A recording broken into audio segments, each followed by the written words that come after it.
It's the 4-7-8 technique. So it's breathing in through the nose for 4, it's holding for 7 at the top, and breathing out of the nose for 8.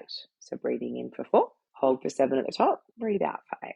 This is an excellent way to go to sleep at night. I did this last night actually, and it did really help me. I was able to go to sleep before midnight last night, which I haven't done in nearly 2.5 weeks, and I usually am asleep by like 9:45, and I've retrained my sleep as well, but not being able to breathe as well and nighttime air. But the 4-7-8 style is great for anything.